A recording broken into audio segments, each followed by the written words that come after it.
responsibility implies care, Yes. affection, Yes. a sense of communication with other person. Yes. Not doing something because you're obliged to do, or disciplined to do, or told to do, but be responsible. If I undertake to build a house, I'm responsible for building a house. Yes. If I'm responsible for my children, I will be responsible completely, not only till they pass out of my house, but I would see that they live properly, brought up, no killing, no... Yes, there would be no limits to no that. limits Yes. to responsibility. Yes, I mean, one connects perhaps duty with very definite things Yes, which have yes. to be done. But on the other hand, if you take something like a duty to tell the truth, that's something so fundamental. No, that it but really... telling the truth is part of my responsibility. I wouldn't be dishonest to myself. Yes, well, don't let's worry then about the word duty, but this is a case where one's dealing with an aspect of human life which is which belongs to the continuity of life. Continuity of And, life. Would you say that just by that being so, that it is an everyday notion which which is part of the decent moral continuity of a society's life, would you regard it as being essentially different from what we were talking about this morning, from the real thing and from love? Yes, I would consider it different. But I don't see quite where the division comes. I mean, I'm always trying to build up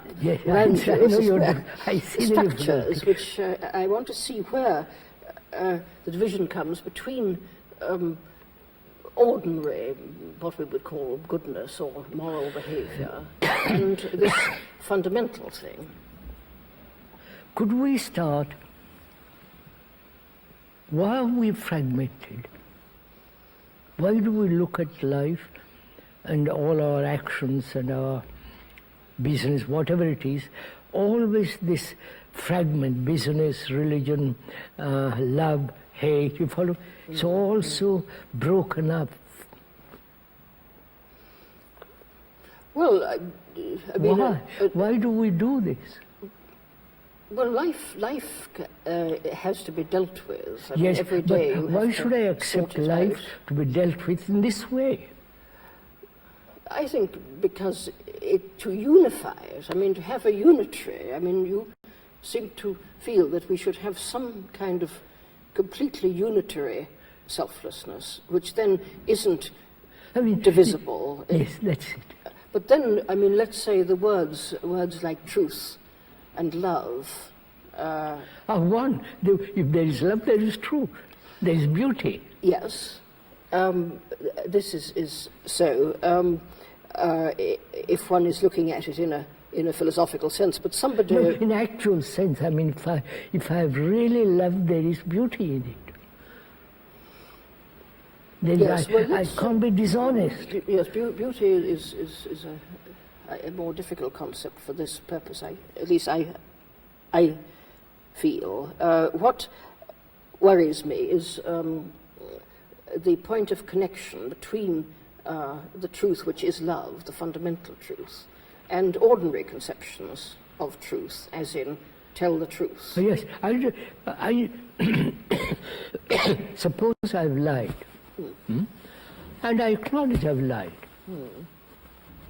I acknowledge if I've been angry. That's honesty. That is the truth in ordinary sense of the word. Yes. I don't cover up my lie with lots of phony stuff. I say I've lied. I've been angry. I've been sorry. I've been brutal. It's. I think we are so trained to cover up all this kind of thing, to escape from all this, not being terribly honest to oneself. Yes. Well, how does this connect with your? One of the things which I think you're very much concerned with is overcoming conflict. Yes. And overcoming separatist Yes, that's right. thinking, and so on. This then does suggest that there's some. You make these distinctions between desire and love, for instance, and you then bring truth into the center by saying that love is truth. Yes, of course. But this doesn't seem to me to connect very easily, and this is where the idea of my ideas, say, about purifying desire or something would come in. This doesn't connect very easily with ordinary moral life. No. I mean, it looks as if one would have two judgments of morality. You'd say he's a good man in the ordinary sense of the word, but is an imperfect man in your sense of the word. Yes. And isn't it important, I can't think of a way of putting this, for you, I'm thinking of you as someone wishing well to men, isn't it important for you to make connections? Yes, I see this. Yeah. Look, let us. I would ask myself, or I'd ask my friend, why are we fragmented first? Well, you want to go back to a metaphysical question right at the Of beginning. course, from there you have to start. Yes, I do. Yes, yes. This is your feeling that we must be right at the beginning all the time. All the time. And I mean, I like this too in a way. And what you say about new, that what you want is something new. You use the word new. Yes. That is not the acquired collection Yes. of what one has, but something new. I mean, I've asked these students in my discussions, why is it we are fragmented like this, broken up?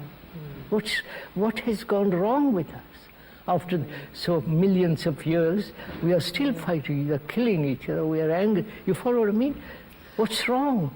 Well, there's a sense of conflict or fragmented, which is bad, which means that we're fighting. But there's also ordinary discursive reason and how we set about getting to know things. Yes, and, yes. acting Say, for in instance, time, which isn't necessarily I use bad. my reason to see why the world is divided into these kind of things, like nationalities, religions. You know what's happening in India, the Sikhs Yes, yes. and the Jews, the Arabs. Why? Why do Well- we accept this way of living?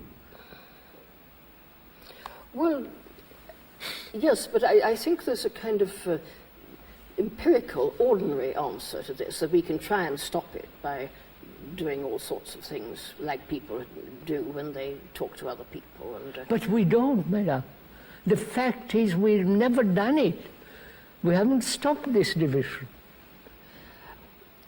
I mean, if I had a son with an Arab woman, a son with a Israeli woman, what am I to do? They're fighting.